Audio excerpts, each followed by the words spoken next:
question is related to healthcare. Congressman Polis, we have been protesting. Senator Gardner was one of the co-authors of this travesty, the Senate proposal. We have been protesting bi-weekly against Senator Gardner. We've been sending emails. We've been making phone calls. We've also been dealing with Congressman Lamborn, who has been not responsive.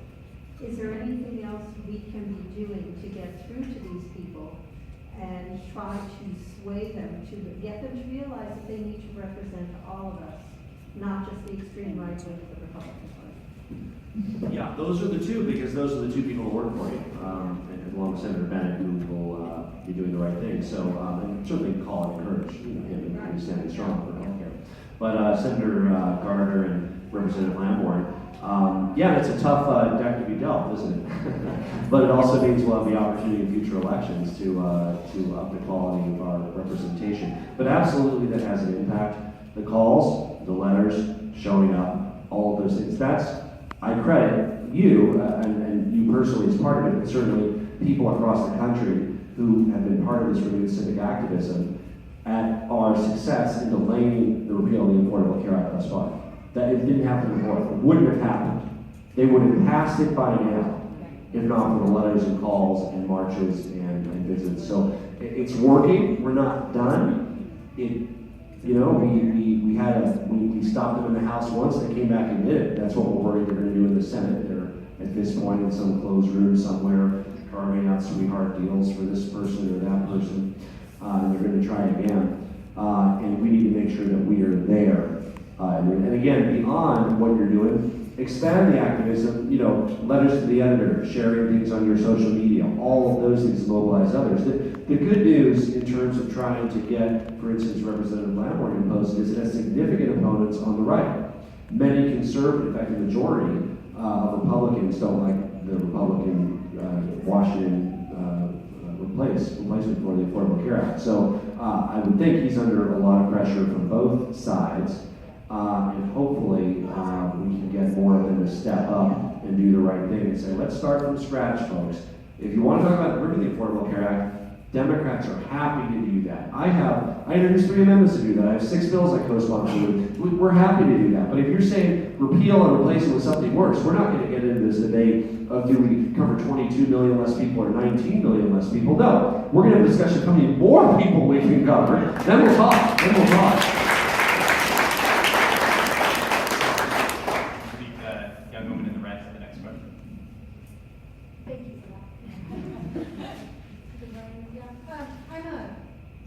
Pt2 educator and a math teacher at the high school level. So my questions have to do with, kind of have a 2-part to do with education. I know that Mr. Polis, you're involved in the dual enrollment and you're a big proponent of that. And I teach at a small school and we do a lot of dual enrollment.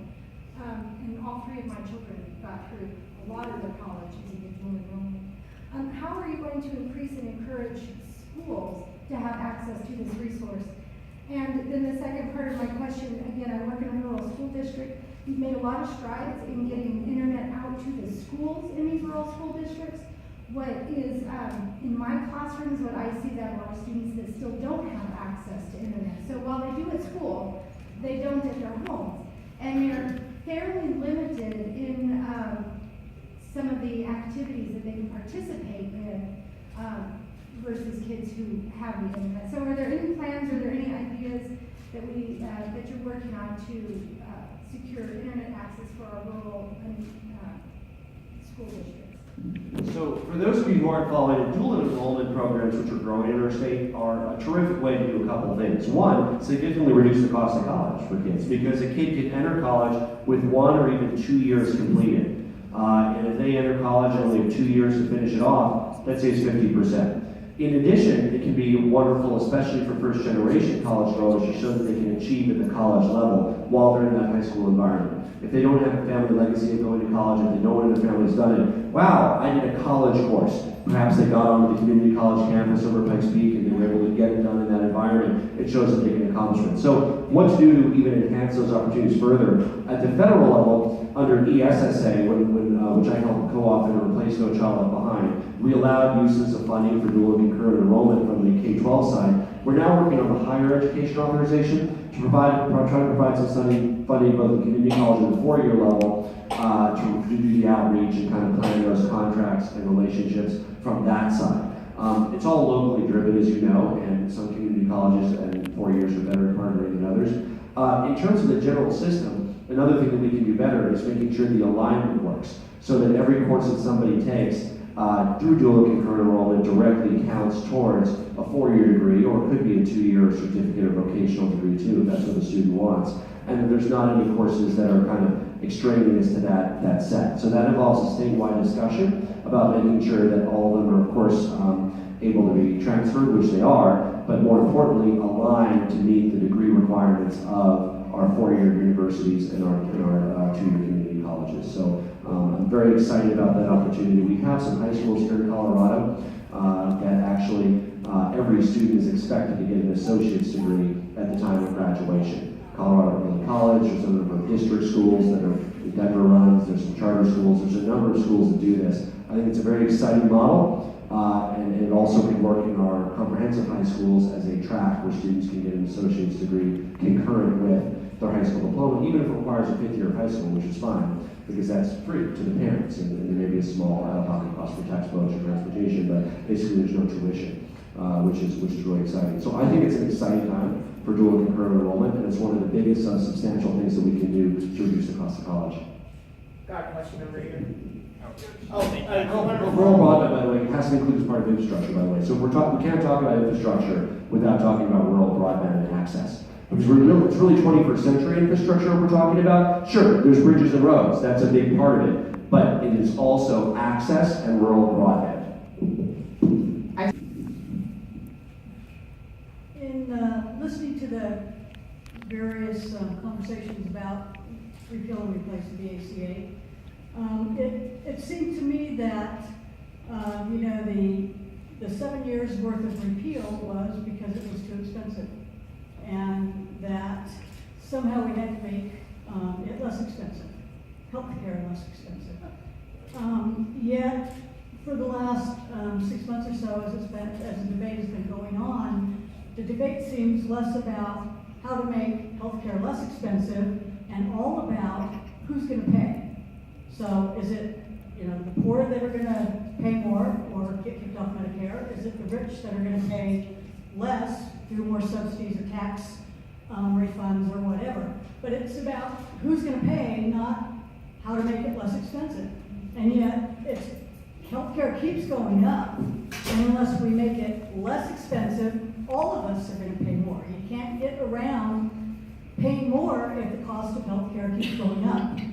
Sir, on your website, you talked about initiatives that you're introducing to reduce the cost of healthcare, and yet I'm not hearing anything about that. Now, either you're being drowned out or those initiatives aren't going anywhere. So my question is, where are the initiatives to help keep the costs of healthcare down? And to build on just someone else's question, because it kind of tickled something in me, one of the other participants asked about how we participate and how we get things done. And your response was, keep writing those letters and emails and all that other kind of stuff. Well, my second question is a little bit different. There are 7 representatives to the U.S. Congress from here in Colorado? What are you 7 doing together? Are you incapable of working together and supporting Colorado? What are our 2 senators doing? Do you guys go to lunch every Wednesday? I mean, really, sir, we can do a lot, but so can you. That was one of the things you were elected to do, was represent Colorado. So what are you doing to corral your fellow representatives? And what are you doing with those 2 senators? Because it's just really frustrating to me to see all of you, so to speak, and I mean this is a real generality, seemingly not being able to work together. So, I'll take the second one first. You all have Republican friends and neighbors probably living in El Paso County, right? And you probably get along with many of them, and you go to their barbecue, and they come to yours, and you say hi. We actually get along great. We go to lunch every Wednesday. We have lunch, breakfast together, usually at least once every few weeks in a delegation meeting. On everything that is, non-ideological, we are usually united for our state. We've been united on making sure we have access to slurry bombers, on fire, dealing with fires and some of the fire mitigation issues. We are recently working on some of the marijuana reform issues where we have 5 out of 7 or 6 out of 7. Yours is the one guy we can't get on anything. But I mean, even it's bipartisan, we have both. It's, yeah. On that point then, Yeah. I would bet if you ask how many people in here think that the 7 representatives eat breakfast every Wednesday and get along and work together, we would all say, oh yeah, really? We're just hearing from Speaker Ryan to say, hey, we're really trying to get everybody to work together. But we don't hear anything from you guys to say, we all are holding hands and singing Kumbaya and doing what. So I know it's popular to blame the media these days, but honestly, they don't cover it when we get along because it's not as interesting. So they always cover when we fight. Well, We pass bills unanimously. I don't see your website either, sir. What's I don't that? see how Yeah. you're drinking. Your website doesn't talk about how long you get together too. So there's more than one way to get information out. Well, And I think yeah. you need to help all of us understand how all of the representatives are working for us. And look, yeah, I not mean, individually. it's challenging, right? Because I have a fine personal relationship with Doug Lamborn, his wife, their kids. I talk to them, but you can't expect me to change his mind on healthcare or the environment. I mean, the guy has deeply held beliefs. I believe he's a man of integrity. He believes in things he says. I do. Oh yeah. You think he doesn't believe in things he says? You don't think he believes in things he says? I think he believes in things he says. Okay, maybe he doesn't, but you think he's a liar. I have no reason to believe he's a liar. I think he's actually a very conservative man. I think he is, has a certain value system, a belief system, which is not very future-oriented for our country. But I like him perfectly well. He's nice.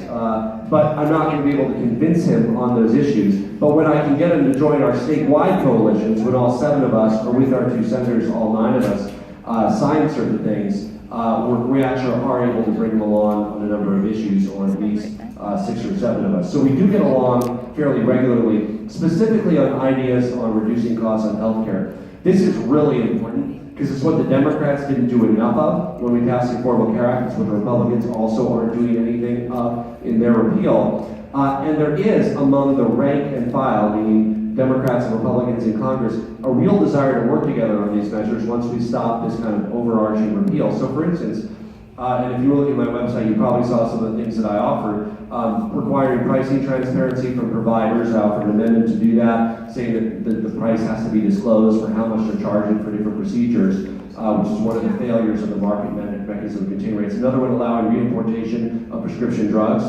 And the third one, a public option in the exchanges. Now that last one might be a little more ideological. I can understand why a conservative wouldn't support it. But the reimportation and the pricing transparency, after I introduced those, they were voted down on a partisan vote, a Republican member of Congress approached me and said, let's work together on a bill to require pricing transparency. And we're working on that now and hope to have it in soon as a bipartisan bill. Many of the cost reduction bills are bipartisan, including the ones I'm co-sponsors of. So again, in the media, you will see the fights. You will see what you won't see is that we passed 3 bills this week. One of them was the most controversial of the non-controversial bills was 420 to 5, and the others were unanimous. That we passed them unanimous. The one with 420 to 5 is reaffirming our commitment to NATO. Worried about some of the stuff that President Trump has said about not committing to NATO. So there's a number of those votes every week. I've passed 3 bipartisan bills already this Congress. My Email Privacy Act, which requires the government get a warrant before searching your old emails. We did a boundary adjustment in Rocky Mountain National Park to include 5 holdings within the boundaries of the park. We're very excited about that as well. So we're able to get those things done, but they're not as interesting to the media as the stuff that's super controversial. So it doesn't mean we don't issue press releases. Believe me, we do, and we wish everybody was talking about how we're all working together. But I understand why when you're having these basic discussions about 22 million people losing their health care, that's where people are focused, because it is literally a life and death situation for many Americans. I'm not an expert in this area of law. What our Secretary of State, Wayne Williams, has done is he has only turned over the publicly available information. So it's the same information that I have, and you guys probably have it if you don't have it yet. You can go down and buy a CD or get it, it's $50 or something. So that's all, but I don't know if there's other states that are considering turning over more than just what's publicly available. What many of us argue, and many, by the way, true conservative Republicans agree, is the federal government has no business doing this. And I think that, to ask for this information or assemble some sort of national voter database for presumably nefarious reasons of voter suppression is likely unconstitutional, as well as a very dangerous precedent. So this is all new the last few days, as you know, but when I get back to Congress the week after next, it's something that me and my colleagues are going to look at to see what we can do to formalize our objections in a bipartisan way.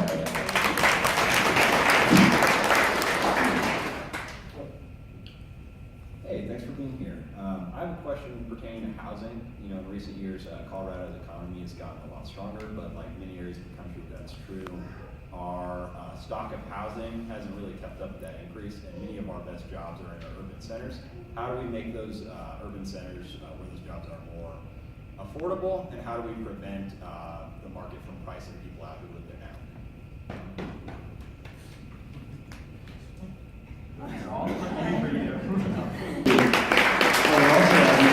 Our existing federal institutions to make housing more affordable, namely Freddie and Fannie and the backstop on home mortgages and the home mortgage interest reduction, both of which are under attack by Republicans, eliminating Freddie and Fannie and eliminating the home mortgage interest reduction as part of tax reform to give tax to the super wealthy. So these are very real life things. You can increase people's mortgage payments double-digit percentages every month if we go backwards rather than forwards. We have one question through the email from David. It's very related to this. It asks specifically Representative Polis. On your website, you talk about paid family leave and raising the minimum wage, but from what I understand, you don't have specifics. So we'd just like you to elaborate on that a little bit. Well, we do have specifics. The minimum wage is $15 an hour by 2022. That's the bill that's set to that. And family and medical leave is, Lisa, how many weeks is that? Is it? Yeah, so 6 plus, and it goes up over time, required family and medical leave paid. So that's the bill I'm on. We'll make sure to add the specifics on there because they are specific policies, so I apologize if it just has the concepts and not the specifics. Hi, my group, Colorado Action Network's focus has been on accountability and transparency, trying to achieve that with our representatives, specifically with Senator Gardner and Congressman Lamborn. I think we've gotten a lot of press coverage and we've pushed pretty hard for in-person town halls. I think another way that we could force transparency is if you set up a system so that all of the input that you receive from constituents is available as public information. Something as simple as online daily counts, how many calls for the ACA, how many calls against it. I just think that the apathy that we have experienced in the low voter turnout is because people feel that their input isn't being heeded. And so what can you do to create further transparency in terms of voter input? That's an interesting idea. I'll really challenge our congressional office. I mean, the logistical challenge would be around, obviously we are already deluged and working really hard, so I don't think we would have the ability to, for instance, scan and put in correspondence or somehow share all the emails. But in terms of the aggregate count, it's reported to me anyway. We have it. We could look into whether there's a way we can make it public. The only issue there would be there's people that call in and it's kind of a nuanced call. It's not like it's very easy if it's repeal Affordable Care Act, don't repeal Affordable Care Act. But if it's like, I want to see this change to it, and how do you classify that? But again, these are all presented to me every week. I get every comment that was made to our office. I get summaries of all that. We never really, it's not at the level of quality that we would want for public transparency and outside consumption. But I'm going to ask them what we can do to do that, because it'd be an interesting idea so people know what they're contacting us. They know what their friends and neighbors are saying. We'll look into that.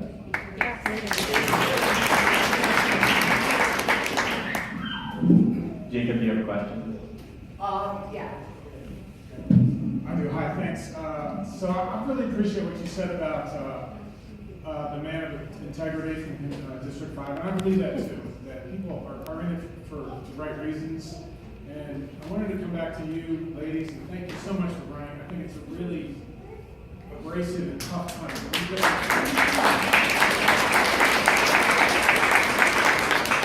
I have like 19 questions, but I'll only answer one. And that is, in that regard, to Mr. Polis, how you doing, man? It's been a rough physical time for you guys, and we're just wondering how you're doing. It has been. We had a shooting recently at the Republican baseball practice. I was in the practice just a couple miles away. I'm glad to say that Steve Scalise, my colleague from Louisiana, is doing better. We don't know what the long-term ramifications are, but he is at least out of the immediate danger zone.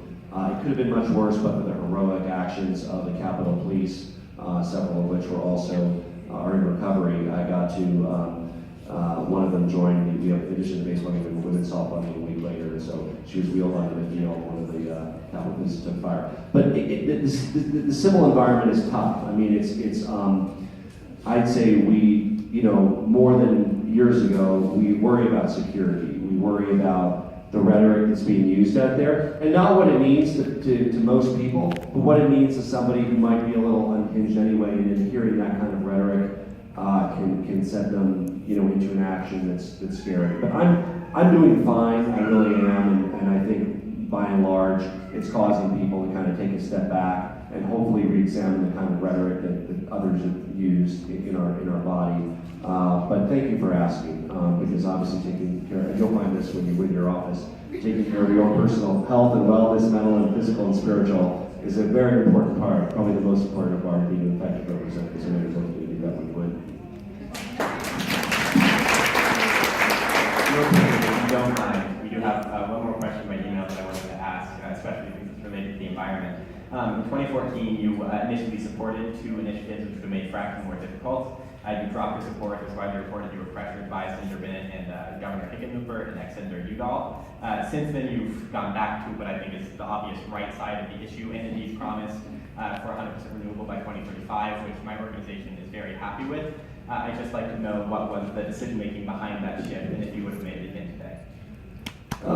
So, when there's differences between being, inside of the system and outside advocates. As outside advocates, and I've been one before I was in office, I love to demonstrate and, demand that stuff. It's fun. If I'm not in office again, which I'm sure I won't be someday, I'll get to be an outside advocate. But on the inside, you have to work in that realm of compromise on what's possible and try to get things done. So we had this opportunity to get a lawsuit dropped against Longmont for their fracking restrictions, not their ban, but their restrictions, and create a task force that was supposed to have created, recommended, it failed, unfortunately, but we didn't know that at that point, to go beyond, additional local control and setbacks.